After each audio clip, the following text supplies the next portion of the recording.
다음은 75번.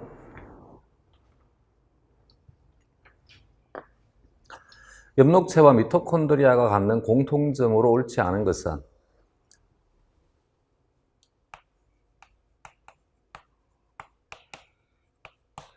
엽록체는 색소체에 속하는 한 종류라 했습니다. 미토콘드리아.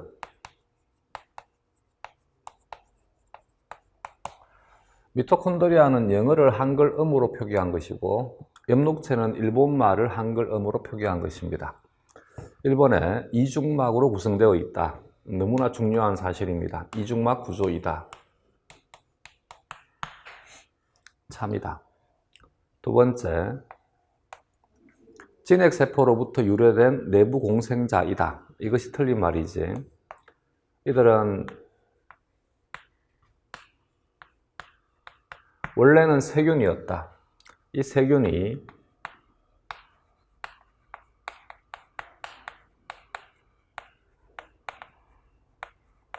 원시 진핵세포의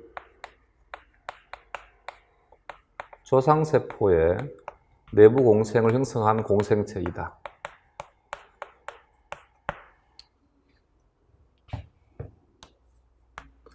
엽록체는 남세균과 같은 조상을 가지고 있는 세균이 한 그룹이 엽록체로 진화가 되었다.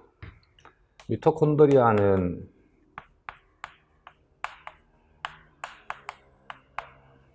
호기성 종속 영양세균에 속하는 프로테오박테리아라고 하는 것이 있어요. 이 프로테오박테리아에 속하는 하나의 종이 미토콘드리아로 진화가 되었다. 3번에 화학 삼투적 인산화에 의해 ATP를 합성한다. 인툴에 대한 공통된 특징이지. 화학 삼투적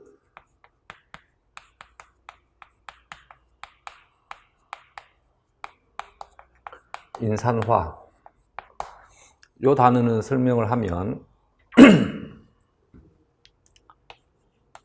ATP가 ADP와 무기인산으로 분해가 되면서 이것에 대한 에너지가 다양한 생명활동에 이용되게 됩니다. 그러면 ATP가 ADP와 무기인산으로 변화되는 반응이 계속 일어나려면 다른 누군가는 ADP와 무기인산을 ATP로 계속해서 합성을 해줘야만 됩니다. 이것을 인산화라 한 것입니다.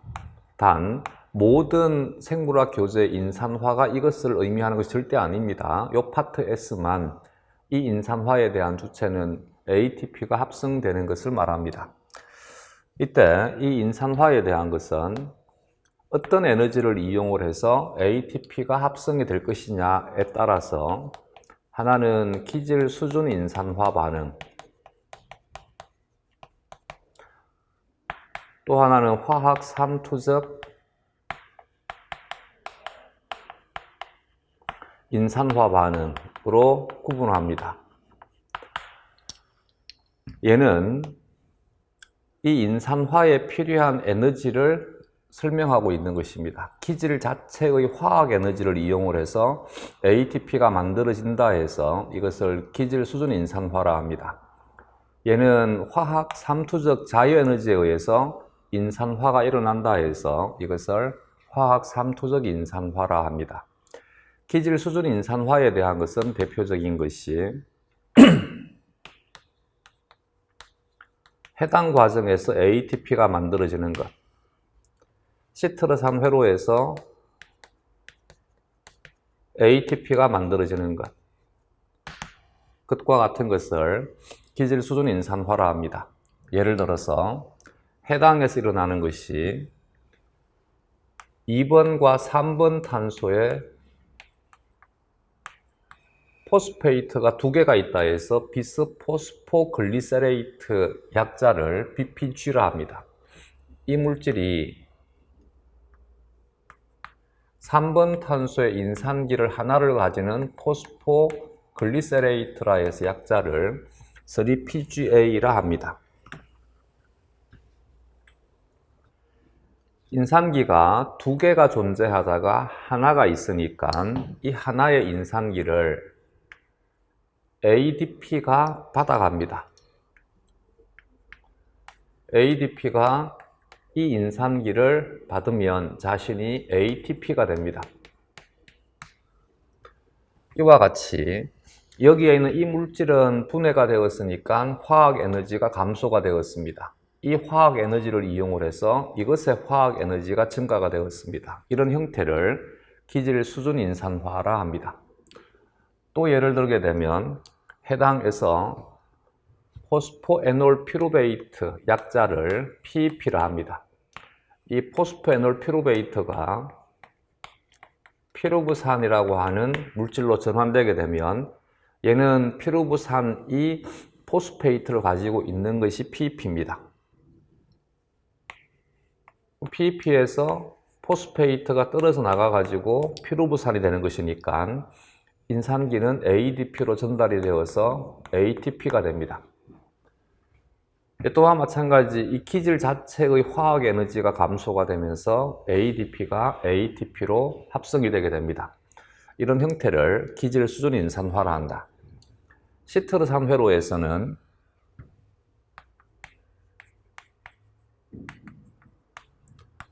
석신일 코에이라고 하는 물질이 숙신산과 코에이로 분해가 될 때 이것은 세포의 종류에 따라서 GDP를 이용을 하게 되면 GTP가 되고 ADP를 이용을 하면 ATP가 됩니다. GTP와 ATP는 동등한 가치를 가집니다. 그래서 이것도 기질 수준 인산화가 되게 됩니다. 화학 삼투적 인산화는 엽록체에서 일어나는 것은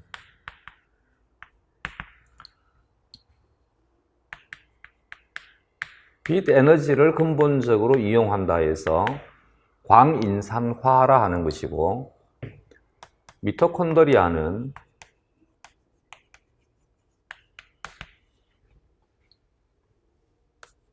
근본적으로 이용하는 에너지가 산화 에너지라 해서 산화적 인산화라 합니다.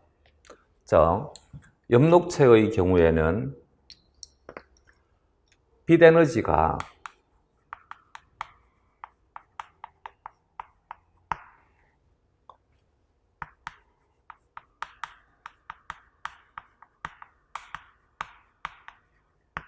화학 삼투적 자유에너지로 전환되면 이 화학 삼투적 자유에너지가 ATP를 합성합니다. 미토콘드리아는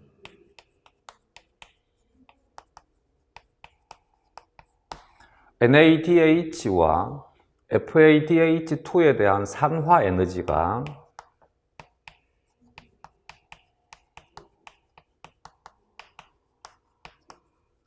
화학 삼투적 자유에너지로 전환되게 되고, 이 화학 삼투적 자유에너지가 ATP 합성에 사용되게 됩니다. 그래서 둘 다 공통된 과정은 화학 삼투적 자유에너지를 이용을 해서 ATP가 만들어진다 해서 이들 둘을 함께 화학 삼투적 인산화라는 것이고, 근본적인 에너지가 엽록체는 빛 에너지에서부터 제공되는 것이라 해서 광인산화, 미토콘드리아는 NADH와 FADH2가 산화될 때 에너지를 이용을 해서 화학 삼투적 자유에너지가 생성이 되고 이것이 ATP를 만든다 해서 산화적 인산화라 합니다. 그래서 둘 다 화학 삼투적 인산화에 의해서 ATP를 합성한다. 사실이다.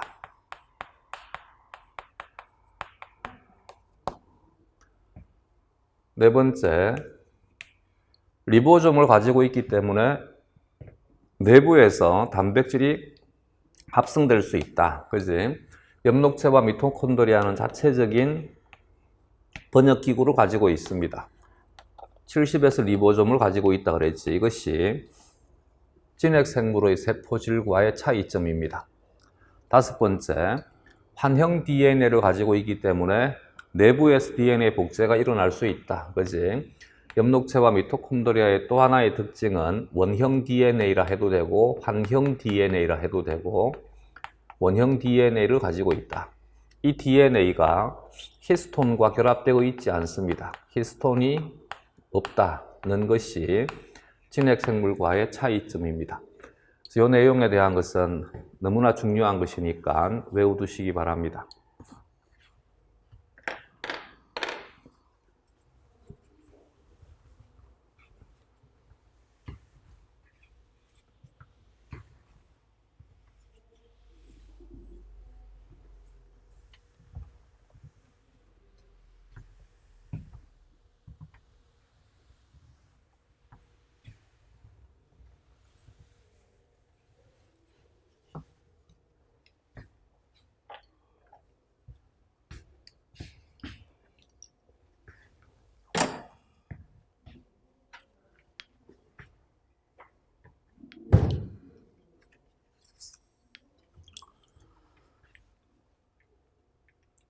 다음 76번 문제.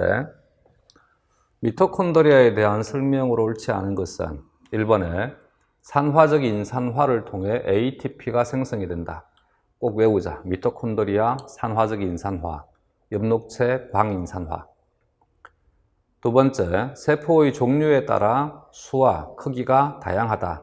미토콘드리아는 동물, 식물, 곰팡이에 따라서 미토콘드리아의 형태와 미토콘드리아의 기능에 대한 것이 다릅니다. 또한 같은 사람이라 하더라도 사람 세포 내에 들어있는 미토콘드리아가 세포에 따라서 각각 수가 다를 수 있습니다.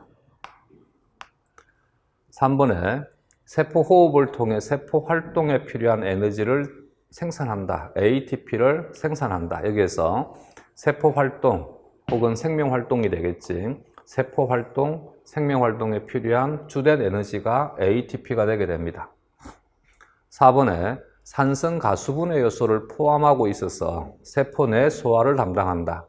이것은 리소솜에 대한 설명이지. 그래서 답은 4번이 되겠습니다. 다음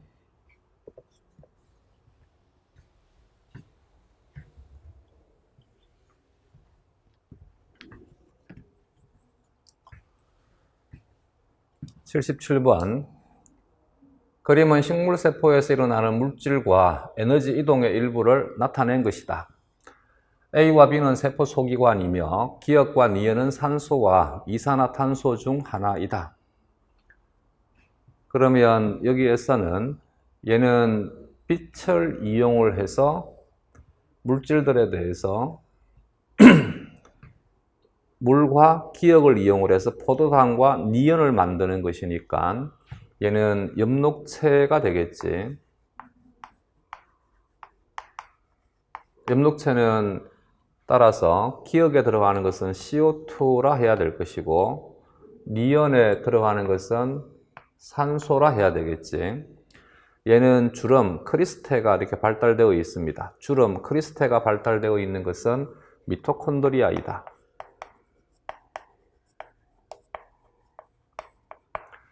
미토콘드리아는 주름, 크리스테라 하면 엽록체는 여기를 틸라코이드라 합니다. 얘가 틸라코이드.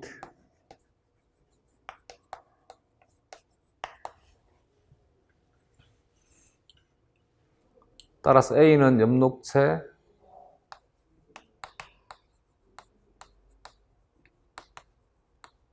기역은 CO2, B는 미토콘드리아, 니은은 산소라 하면 되겠지.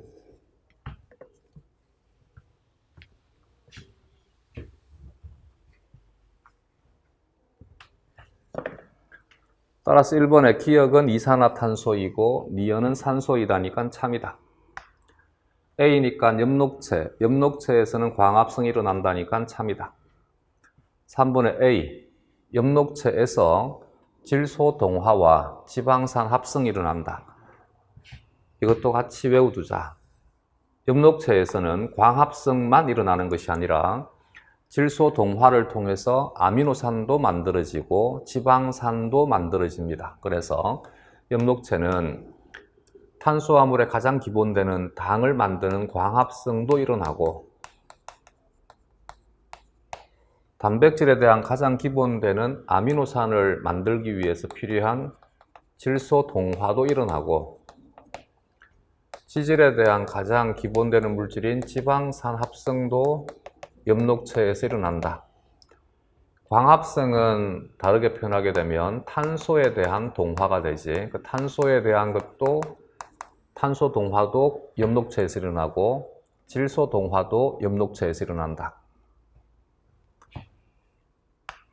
다음 4번에 B에서는 미토콘드리아에서는 유기물을 산화시켜 에너지를 얻는 이화작용이 일어난다.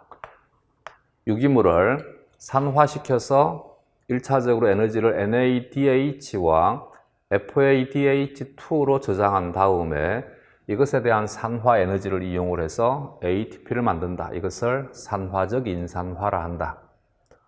5번에 엽록체에서 생성된 포도당의 모든 에너지는 B에서 ATP 합성에 이용된다. 여기도 마찬가지 모든이라고 한 것이 잘못된 것이지 다른 곳에서도 이용되게 됩니다. 또한 A에서 생성된 포도당이라 했는데 요즘은 이 표현 잘 쓰지 않습니다. 실제 엽록체에서 만들어지는 것은 포도당이 만들어지는 것이 아니라 다른 세포에 전달되는 형태는 설탕이 다른 세포로 전달되는 형태가 되게 됩니다. 문제를 만드는 애들이 정상적으로 정식으로 생물을 전공한 사람들이 아닌 사람이 문제를 내다 보니까 계속 오류가 생기는 것 같아요. 근데 이와 같은 부분들은 시간이 지나면 계속해서 교정되기 때문에 앞에서도 얘기를 했듯이 과거의 문제는 참고하는 것이지 과거의 문제가 출제가 된 것이 옳다라고 해서 이것이 올해 문제가 나왔을 때도 또 옳아야만 되는 것은 아닙니다. 그래서 과거 문제는 과거 문제로 참고하는 것이다. 그리고 지금은 계속해서 생물학에 대한 내용들이 조금씩 바뀌고 있는 것이니까 이런 부분들은 제가 수업 시간에 조금씩 설명을 추가해서 설명을 드리겠습니다.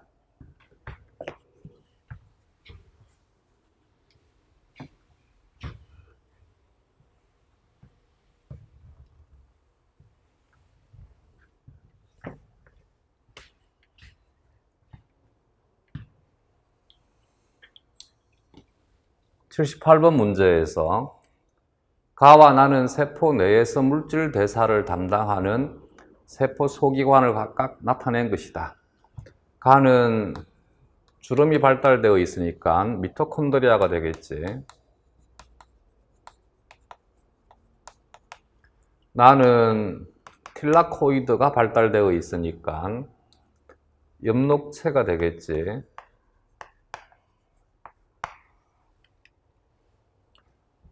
미토콘드리아의 경우에는 제일 바깥쪽의 막을 외막이라 하고 그 안쪽의 막을 내막이라 하고 외막과 내막 사이의 공간을 막간강, 루멘, 강이라 하고 여기 이 사이 제일 안쪽에 들어있는 것을 매트릭스 기질이라 합니다. 엽록체의 경우에도 바깥쪽의 막은 외막이 되게 되고 안쪽의 막은 내막이 되게 되고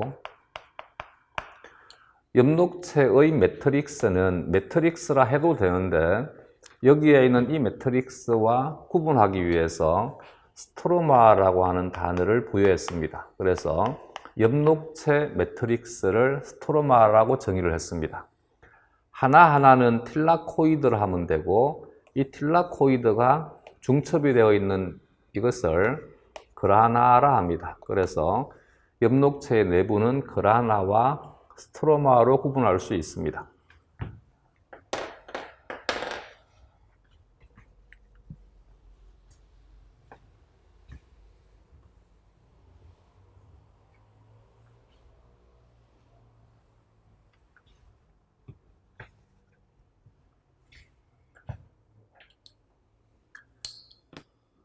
1번에 간은 동물세포에 존재하고 식물세포에는 존재하지 않는다.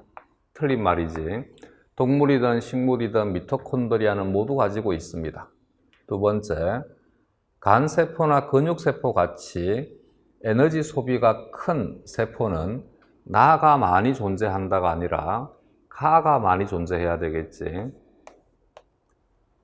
3번에 가 내막과 외막 사이의 공간에서 전자가 산소로 전달된다. 전자가 산소로 전달되는 것은 막간강에서 이루어지는 것이 아니라 기질에서 이루어지는 것이지.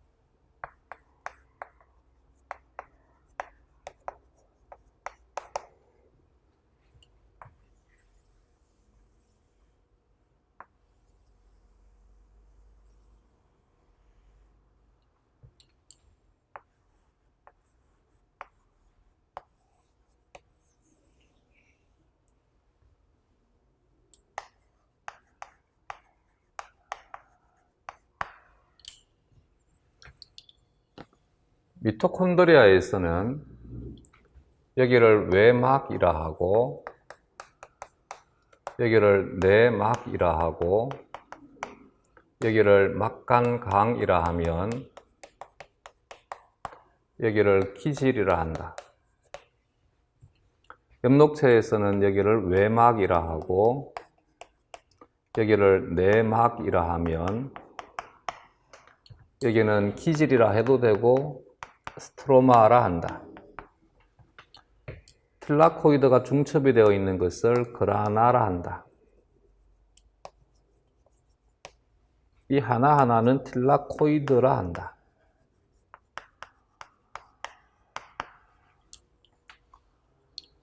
미토콘드리아는 이 부분을 확대를 하겠습니다. 엽록체는 이 부분을 확대를 하겠습니다.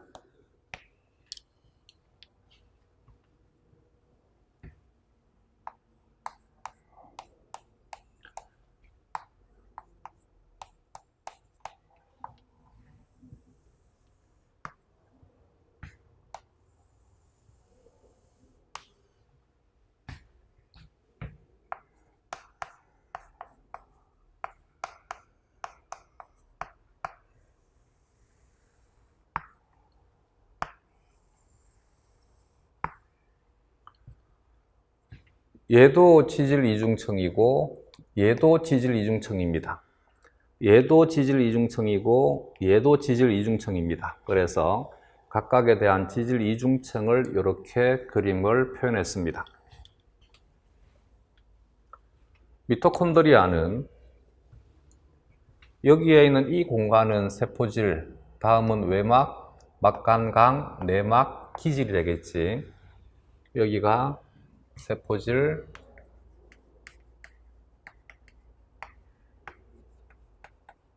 외막, 막간강, 내막, 기질. 엽록체는 여기가 스트로마, 틸라코이드막, 틸라코이드강, 틸라코이드막, 스트로마가 되겠지.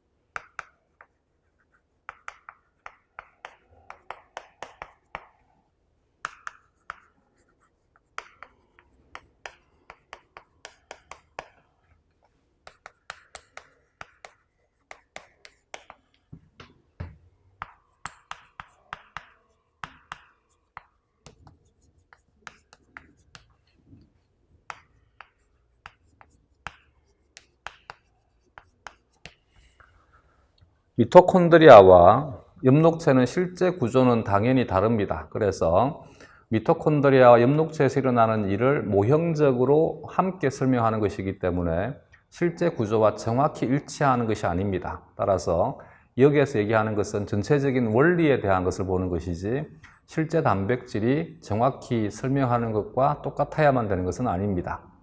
먼저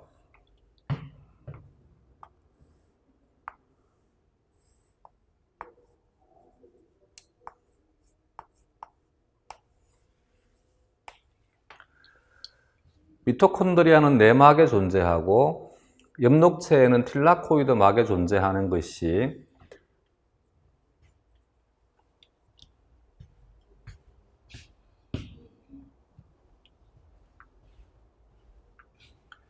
이 공간은 수소이온 농도가 높고 이 공간은 수소이온 농도가 낮을 때 수소이온 농도가 높은 곳은 수소이온의 에너지가 크고 수소이온의 농도가 낮은 곳은 수소이온의 에너지가 작습니다. 그래서 물리 반응은 간단하지 에너지가 큰 곳에서 에너지가 작은 곳으로 에너지가 흘러갑니다. 이 공간에 있는 수소이온이 이때 개수에 대한 것은 임의의 숫자 n이다. 사람마다 생각하는 바는 다르기 때문에 내가 n이라고 적었는 것입니다. 이 수소이온이 여기 이 공간으로 이동하는 것은 수동수송입니다. 쉽게 생각을 하게 되면 물이 떨어진다고 생각을 하면 됩니다. 물이 높은 곳에서 낮은 곳으로 물이 떨어진다. 이때 물이 떨어지면서 여기에 있는 이 수로에 물레방아가 설치되어 있다고 생각을 하면 돼. 이 물레방아가 회전합니다. 이렇게 회전하게 되면 이 회전에 대한 운동 에너지가 ADP와 무기인산을 ATP로 합성을 시킵니다. 여기는 이 단백질을 미토콘드리아에서는 얘를 고정되어 있는 단백질을 고정체를 올리고마이신이라고 하는 물질에 대해서 결합을 할 수 있는 감수성을 가진다 해서 이름을 O라고 지었어. FO라고 하고 얘는 첫 번째 발견된 단백질이라 해서 1이라 했습니다. FO, F1이라고 이름을 지었어요.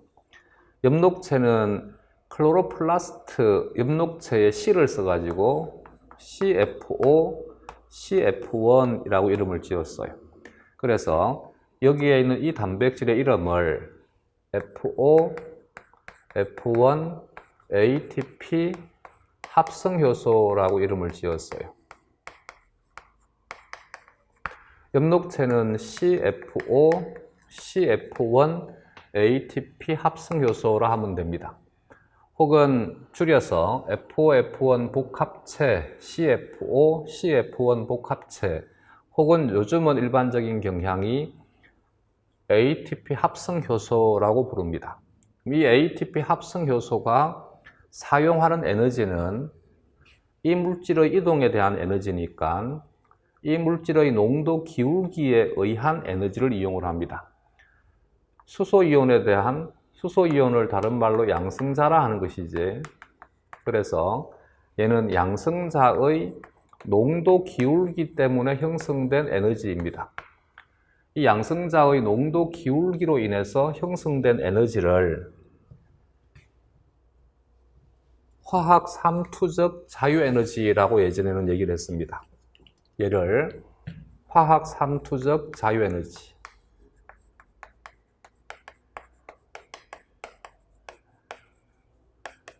근데 요즘은 얘를 전기화학적 자유에너지라 합니다.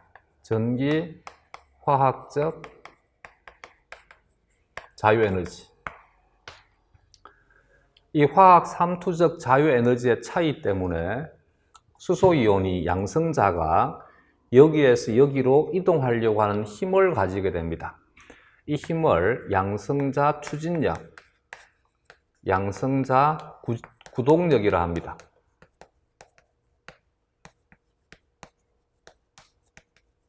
이 힘이 ATP 합성이라고 하는 화학적 일을 합니다. 이것이 ATP를 합성합니다. 근데 양성자 추진력, 구동력이 ATP 합성만 하는 것이 아니라 열도 생성을 하고 물질 수송에도 관여를 합니다. 그래서 계속 문제가 출제가 되었듯이 ATP 합성만 하는 것이 아니라 다른 일들도 합니다. 앞에서 얘기했듯이 그래서 여기에서 ATP가 합성되는 것은 화학 삼투적 에너지를 이용을 해서 ATP가 합성이 된다 해서 이것을 화학 삼투적 인산화라 한 것입니다. 이것이 미토콘드리아와 엽록체의 공통된 특징이다. 그러면 여기에는 이 현상이 계속해서 일어나려면 여기는 수소이온 농도가 계속 높게 유지가 되어야 되고 여기는 수소이온 농도가 계속 낮게 유지가 되어야 됩니다. 수소이온 농도가 높다 이퀄 pH는 P가 마이너스 로그니까 pH는 낮다가 되겠지. 여기는 수소이온 농도가 낮다니까 pH가 높아야 되겠지. 여기는 pH가 낮고 여기는 pH가 높아야 됩니다.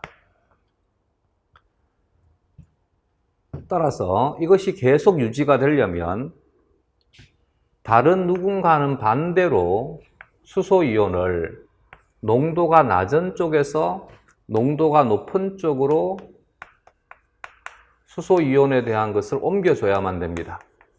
그래야지만 똑같은 현상이 계속해서 반복되어서 일어날 수 있겠지. 얘는 여기로 가는 것이고 얘는 여기로 오는 것입니다. C와 같이 생물은 끊임없이 순환될 수 있는 체제를 가져야지만 살아갈 수 있습니다.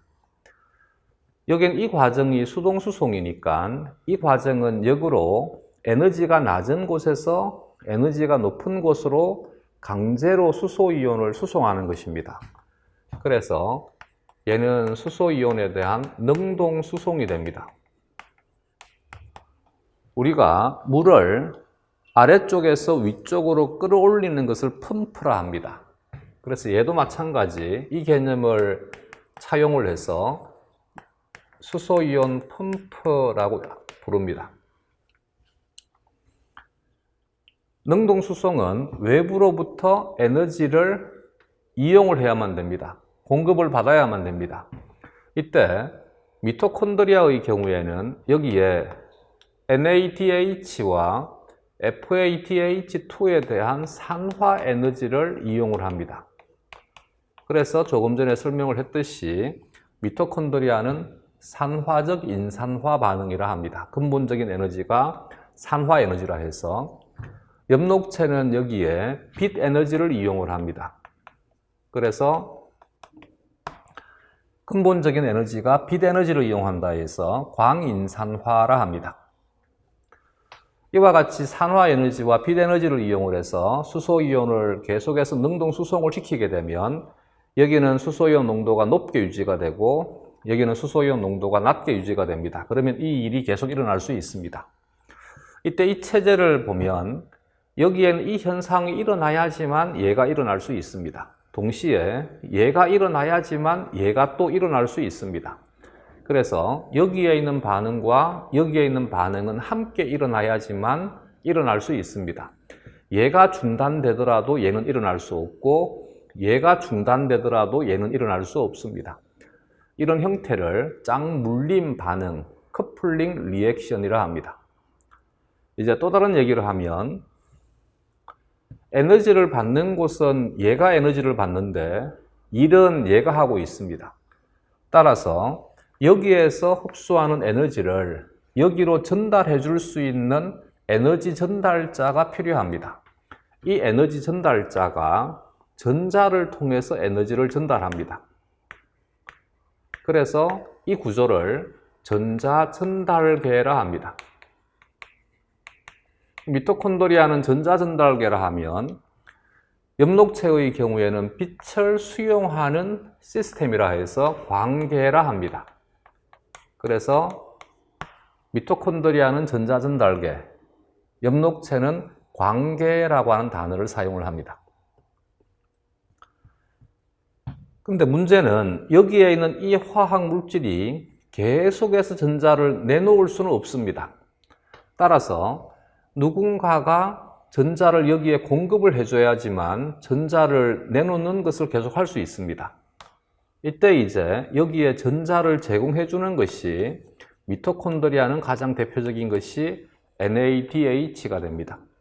NADH가 NAD로 산화가 되면서 전자를 제공해 줍니다.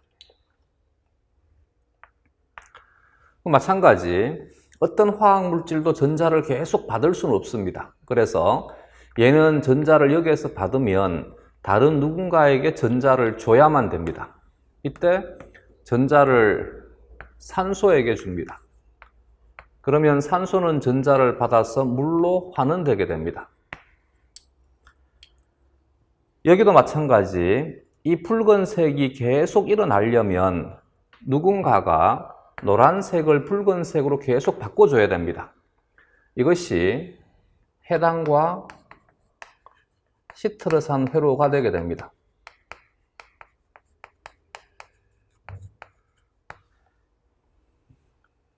여기도 마찬가지 이 노란색의 반응이 계속 일어나려면 물이 산소로 계속 바뀌어야 되는데 이것은 미토콘드리아에서는 일어날 수 없습니다. 그렇기 때문에 미토콘드리아만 가지고 있는 사람의 경우에는 어쩔 수 없이 외부 환경으로부터 계속 물을 흡수하고 말을 잘못했다. 외부 환경으로부터 계속 산소를 흡수하고 외부 환경으로 물을 계속 내보내는 것입니다. 산소를 받아들이는 것이 외호흡 과정을 통해서 받아들이게 되면 물을 내보내는 것은 오줌, 배설을 통해서 계속 내보내는 것입니다.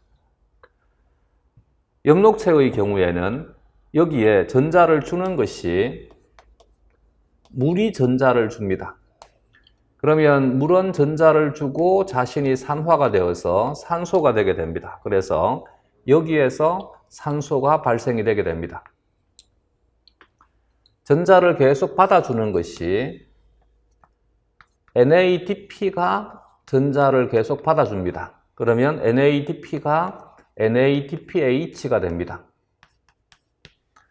이 또한 마찬가지 이 노란색의 반응이 계속 일어나려면 누군가는 NADPH를 NADP로 산화시켜야 됩니다. 이게 광합성의 암반응이 됩니다. 켈빈 회로가 됩니다. 켈빈 회로, 암반응 혹은 질소 동화 혹은 아까 했던 지방산 합성이 되게 됩니다. 그래서 이와 같은 과정을 통해서 NADPH가 NADP를 만들어주면 NADP는 다시 광계를 통해 가지고 광인산화 반응이 일어날 때 NADPH가 됩니다. 물론 그럼 여기도 마찬가지 순환되어야 됩니다. 이때 ATP가 ADP와 무기인산으로 전환되는 것이 생명활동에 사용되게 됩니다. 물론 이 생명활동 속에 얘도 포함되게 됩니다. 그래서 엽록체의 경우에는 이 ATP와 이 NADPH를 이용을 해서 암반응이 일어나게 됩니다. 대신 식물의 경우에는 물론 미토콘드리아를 가지고 있기 때문에 미토콘드리아에서 산소를 물로 바꾸지만 미토콘드리아에서 산소를 물로 바꾸는 것보다 자신이 식물체가 전체가 이용하는 물이 훨씬 더 많습니다. 그래서 식물의 경우에는 결국 환경으로부터 물을 흡수해서 환경으로 산소를 내놓습니다. 이것이 이제 생태계에서 물질 순환에 대한 개념입니다. 여기에서 내놓은 산소가 여기에 이용이 되게 되고 여기에서 나온 물이 여기에 이용되게 됩니다. 그림을 보면 전부 맞물려 있는 것이지 이렇게 돌고 도는 것이 생물입니다. 그러면 이제 이 그림을 통해서 산화적 인산화와 광인산화와 화학 삼투적 인산화 모두 설명이 되겠지. 여기에 전자를 받아가지고 물이 되는 것은 이쪽 방향, 기질에서 일어나는 것이지 막간강에서 일어나는 것이 아닙니다. 대신 이 부분에 대한 것만 조심을 하자. 여기는 이 부분에 대한 것은 물이 산소로 전환되는 것은 얘는 스트로마에서 일어나는 것이 아니라 틸라코이드 강에서 일어나게 됩니다. 그래서 이 부분은 이 그림과는 조금 차이가 있습니다. 여기는 얘는 기질에서 일어납니다. 근데 이것은 사실 이쪽에서 그림을 그려야 됩니다. 그래서 얘는 틸라코이드 강에서 일어납니다. 따로 표기해서 외워두면 되겠지. 나머지에 대한 것은 그림 그대로 보면 됩니다. 이 현상에 대한 것은 스트로마에서 일어납니다. 이 현상에 대한 것도 마찬가지 기질에서 일어납니다. 그러면 3번으로 와서 전자가 산소로 전달되는 것은 막간 강이 아니라 기질 쪽에서 일어나게 됩니다. 4번에 나의 스트로마는 틸라코이드 내부보다 수소이온 농도가 높다. 스트로마와 틸라코이드 내부, 틸라코이드 강을 말하는 것이지, 스트로마와 틸라코이드 강을 비교하게 되면 여기가 수소이온 농도가 높고 여기는 수소이온 농도가 낮다라고 해야 됩니다. 그래서 얘도 옳지 않다. 5번에 가의 내막의 기질 쪽과 나의 틸라코이드의 스트로마 쪽에서 ATP가 합성이 된다. 그림에서 내막에 있는 단백질 F1 중에서 F1이 막간 강 쪽으로 노출되어 있는 것이 아니고 기질 쪽에 노출되어 있습니다. CF5, CF1에서 CF1이 틸라코이드 강 쪽에 노출되어 있는 것이 아니고 스트로마 쪽에 노출되어 있습니다. 그래서 기질, 스트로마 쪽에서 ATP가 합성이 되게 됩니다. 스트로마 쪽에서 ATP가 합성이 된다. 참이다. 답은 5번이 되겠습니다.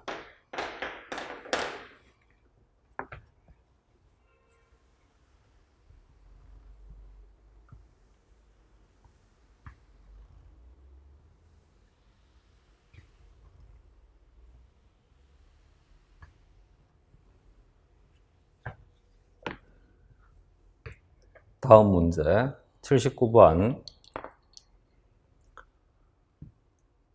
식물세포와 동물세포의 광합성과 세포호흡에 대한 설명으로 옳은 것은 단, 광합성은 엽록체에서 일어나는 반응만을 의미한다. 1번에 식물세포와 동물세포 모두 광합성과 세포호흡을 수행한다에서 동물세포는 광합성을 수행하지 않는 것이니까 이들이 모두 광합성을 수행한다니까 옳은 문장이 아닌 것이지. 2번에 식물세포는 광합성만 수행한다 했으니까 이 또한 옳지 않지. 지금 앞에서 했던 지문이지. 광합성도 일어나고 세포호흡도 일어납니다. 그래서 2번도 옳지 않다. 동물세포가 세포호흡만 수행한다는 것은 참이다.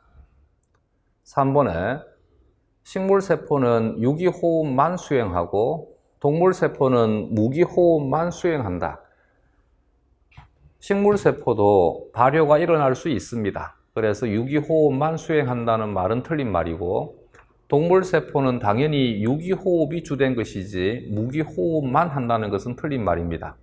물론 우리 몸에서 무기호흡인 저산 발효가 일어날 수는 있습니다. 그래서 동물이든 식물이든 둘 다가 다 일어날 수 있습니다. 만 일어난다 했으니까 틀린 말입니다. 4번에 식물세포는 광합성과 세포호흡을 수행하고 동물세포는 세포호흡만 수행한다가 가장 적당한 표현입니다. 답은 4번이다.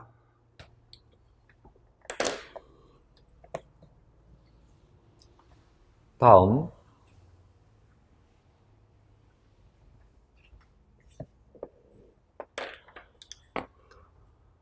80번 문제에서 식물세포의 세포 소기관에서 볼 수 있는 그라나에 대한 설명으로 옳은 것은 광합성의 명반응이 일어나는 장소이다.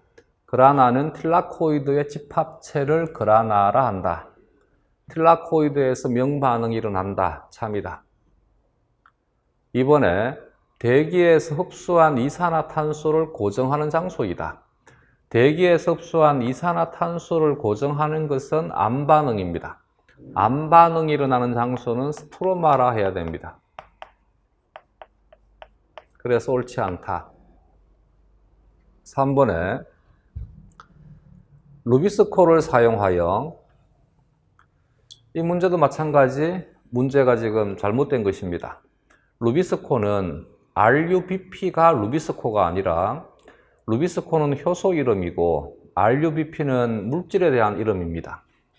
루비스코를 사용하여 당을 합성하고 저장하는 장소는 암반응에 대한 표현이니까 옳지 않습니다.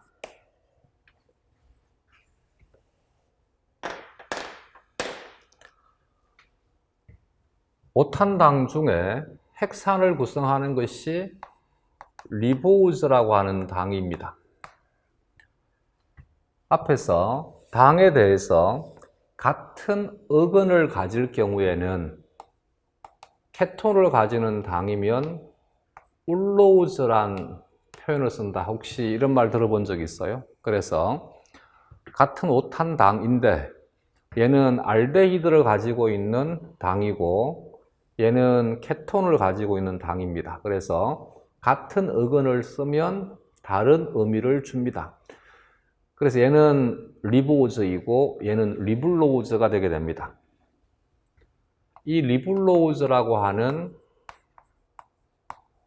오탄당이 1번 탄소와 5번 탄소에 인산기를 2개를 가지고 있습니다. 비스 포스페이트.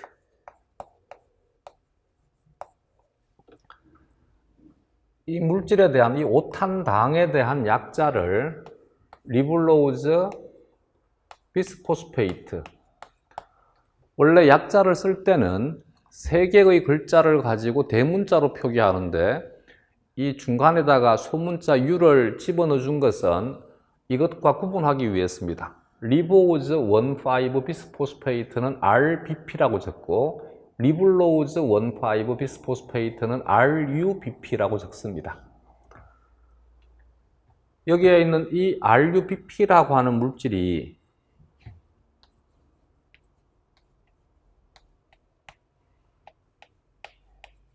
CO2와 반응을 하면 얘는 탄소가 5개이고 얘는 탄소가 하나가 있는 것이지, 중간 산물인 6탄소 화합물이 만들어지고 이 6탄소 화합물이 둘로 쪼개지게 되면 3탄소 화합물 2개가 만들어집니다. 얘는 글리세레이트가 인산기를 하나를 가지고 있다 해서 3번 탄소에 인산기 포스페이트가 있는 글리세레이트라 해서 3PGA라 합니다. 여기는 이 대사가 가장 먼저 일어나고, 항상 무기탄소, 얘는 무기물이지, CO2는 무기탄소가 유기물로 들어올 때, 유기탄소가 될 때는, 무기탄소가 유기탄소가 될 때는 항상 카르복실기로 들어오게 됩니다. 그래서 이 반응을 카르복실화 반응이라 합니다. 카르복실화 반응을 촉매하는 효소라 해서 얘를 카르복실라제라고 이름을 지어줍니다. 근데 여기는 이 효소는 RUBP를 산소와 반응을 시켜서 물질을 분해시키게 되면 한 분자의 3PGA와 한 분자의 2탄소 화합물인 포스포 글리콜산이라고 하는 것이 만들어지게 됩니다. 얘는 5탄소 화합물이고 얘는 3탄소 화합물의 유기산이고 얘는 2탄소 화합물의 유기산입니다. 이 반응은 얘는 산소를 이용을 해서 산화시키기 때문에 효소 이름을 옥시게나제, 옥시젠에다가 아제를 붙여가지고 옥시게나제라고 이름을 지었어요. 그래서 이 두 가지에 대한 효소 활성을 모두 가지고 있고, 이렇게 반응이 진행이 되게 되면 얘가 광합성의 암반응이 되고, 이렇게 반응이 진행이 되게 되면 얘는 광호흡이 되게 됩니다. 그래서 이 효소 이름을 둘 다가 리블로우즈 비스포스페이트를 기질로 사용을 해서 카르복실화시키거나 혹은 산화시킨다 해서 이름을 카르복실라제 옥시게나제라고 이름을 지었어요. 이것에 대한 약자를 리블로우즈의 R을 쓰고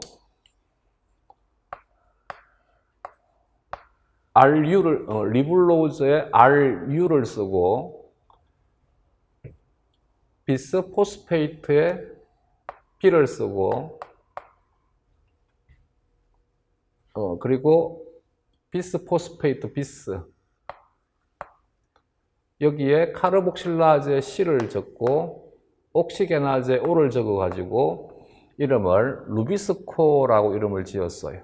그래서 루비스코는 효소에 대한 이름이고 RUBP는 물질에 대한 이름입니다. 이 문제도 잘못 만들어진 문제입니다. 얘는 효소고 얘는 효소에 대한 기질입니다. 그러면 여기에는 이 내용에 대한 것은 정리가 되겠지. 그래서 루비스코라는 하나의 효소가 광합성을 일으킬 수도 있고 광호흡을 일으킬 수도 있습니다. CO2와 반응을 시키면 광합성이 되고 산소와 반응을 시키게 되면 광호흡이 됩니다. 4번에 켈빈 회로에서 생성된 NADPH가 NADP로 그리고 ATP가 ADP로 바뀌는 장소이다. 켈빈 회로에서 형성된 이란 말 자체가 틀린 말이지. 켈빈 회로는 NADPH와 ATP를 소비하는 것이 켈빈 회로이고 NADPH와 ATP를 합성하는 것은 얘는 명반응입니다. 광인산화 반응입니다. 그래서 광인산화 반응을 통해서 합성이 되는 것이지 켈빈 회로를 통해서 합성되는 것이 일단 아닙니다. 틀린 말입니다. 또한 NADPH가 NADP로 ATP가 ADP로 바뀌는 것은 그라나가 아니라 스트로마가 되는 것이지. 그래서 이것도 뒤에 있는 것도 옳은 표현이 아닙니다. 아예 틀린 지문이다. 답은 1번이 되겠습니다.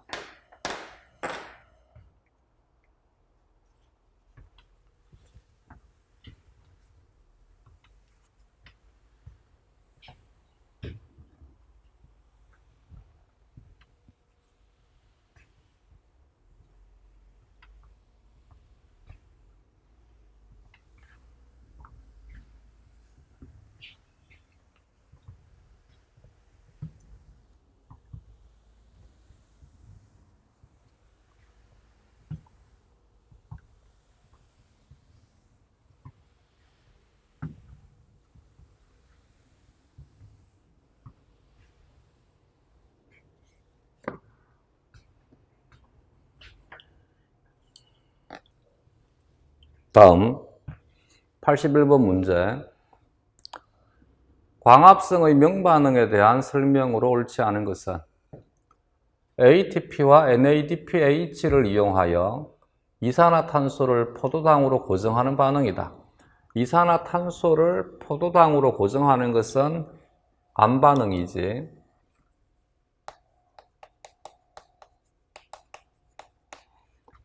켈빈 회로가 됩니다. 명반응은 조금 전에 설명을 했듯이 명반응은 빛 에너지를 이용을 해서 ATP와 NADPH를 합성하는 것이 명반응입니다. 답은 1번이 되겠습니다. 2번에 광합성의 명반응에 관여하는 엽록소 A의 복합고리 구조, 이 단어도 봐두고 근데 복합고리 구조에 대한 구체적인 이름이 폴피린 고리라 합니다. 이 단어를 외워두시기 바랍니다. 점점 더 문제는 구체화된 개념들을 사용을 하는 것이 일반적인 경향이니까 복합고리 구조의 이름을 폴피린 고리라 한다. 1폴피린 고리 중앙에 철이 포함되어 있는 것이 아니라 마그네슘이 포함되어 있습니다. 그래서 2번도 틀린 지문입니다. 폴피린 고리를 가지고 있는 것이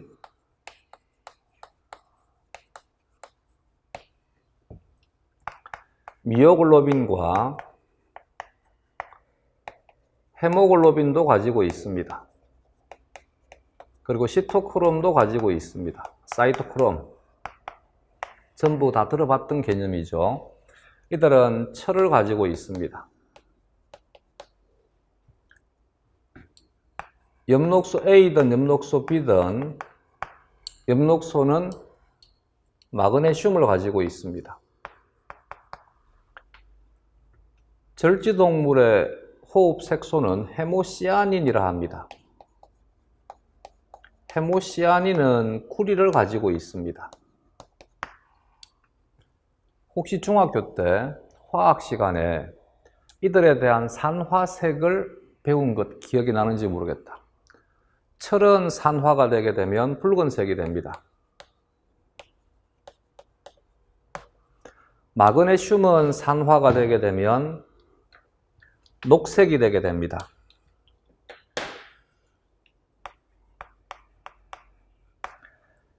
구리는 산화가 되게 되면 푸른색이 되게 됩니다. 그래서 헤모글로빈은 적색 색소가 되고 엽록소는 녹색 색소가 되고 헤모시아닌은 청색 색소가 되게 됩니다. 따라서 우리의 피는 붉은색인데 메뚜기의 피는 푸른색이 되게 됩니다. 식물의 잎은 녹색이 되게 됩니다. 3번에 명반응은 태양 에너지를 화학 에너지로 전환시키는 단계이고 이 과정에서 물이 분해되어서 산소가 배출된다니까 3번이 답이 되겠죠. 참이다. 뭐야?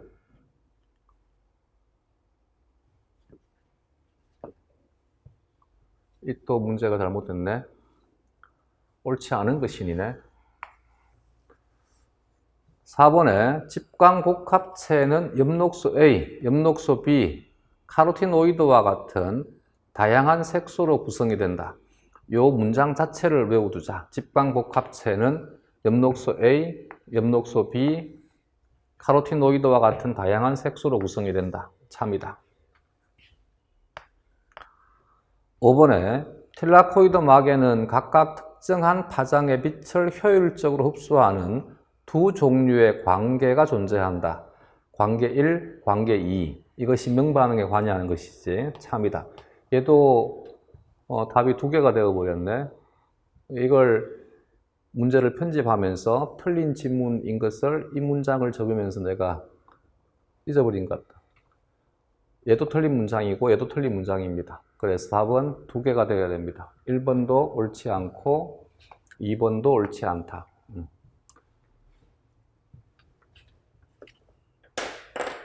이 부분도 교정하겠습니다. 1번도 틀린 지문이다. 얘는 이산화탄소를 포도당으로 고정하는 것은 암반응이라 해야 됩니다. 알겠지? 여기는 철 대신에 구리가 들어가야, 마그네슘, 이 Mg2+가 들어가야 됩니다. 그래서 둘 다가 틀린 지문이고 3번, 4번, 5번이 옳은 지문이다.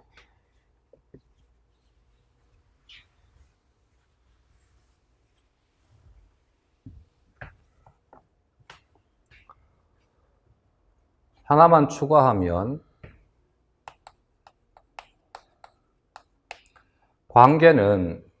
관계에 대한 주체는 반응 중심이라 합니다. 이 반응 중심에 빛 에너지에 대한 에너지를 모아서 전달해 주는 것을 집광복합체라 합니다.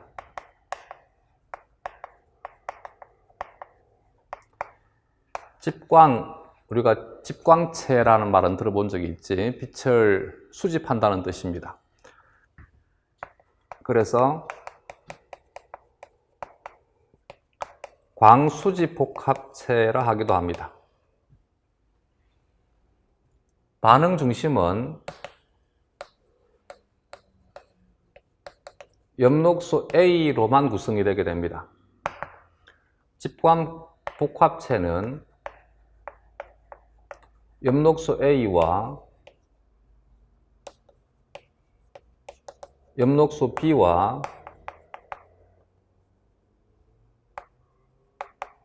카로티노이드로 구성이 되게 됩니다. 그래서 엽록소 A를 주색소라 하고 엽록소 B와 카로티노이드를 보조색소라 합니다.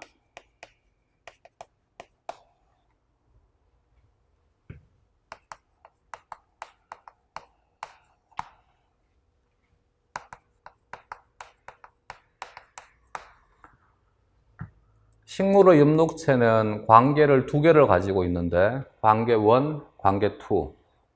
관계 1에서 반응 중심은 이름을 P700이라고 이름을 지었고 관계 2는 반응 중심의 이름을 P680이라고 이름을 지었어요.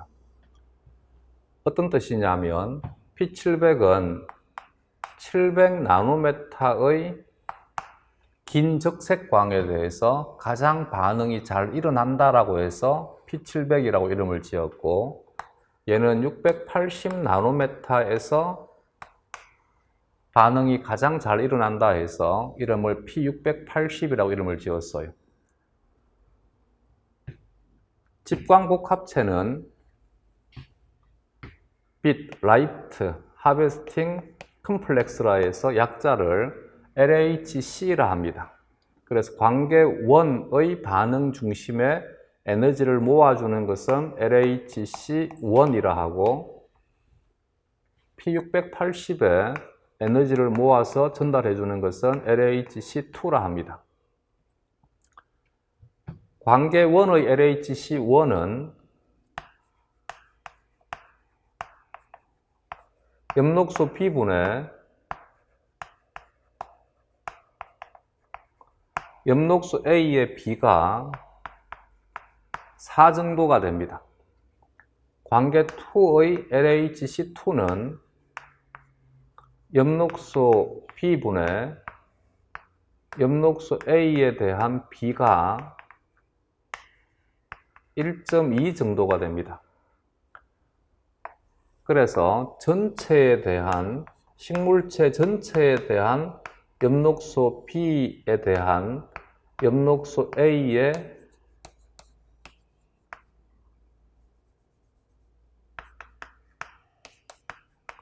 B가 대략 한 3 정도가 되게 됩니다. 상대적으로 A를 많이 가지고 있는 것이 관계 1이고 상대적으로 B에 대한 비율이 높은 것이 관계 2가 되게 됩니다. 이 정도는 정리해서 외워두시기 바랍니다.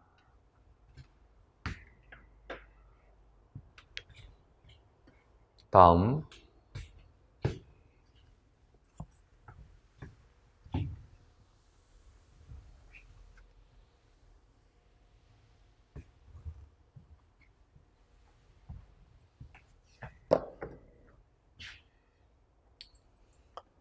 (82번) 문제에서 광합성 과정 중 명반응에 대한 설명으로 옳지 않은 것은 NADPH와 ATP가 합성이 된다 하니까 참이지.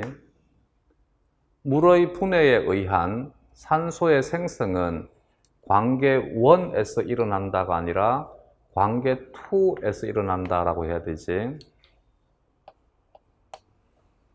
세 번째, 엽록체의 틸라코이드 막에 있는 엽록소에서 빛 에너지를 흡수한다 하니까 참이 되겠지.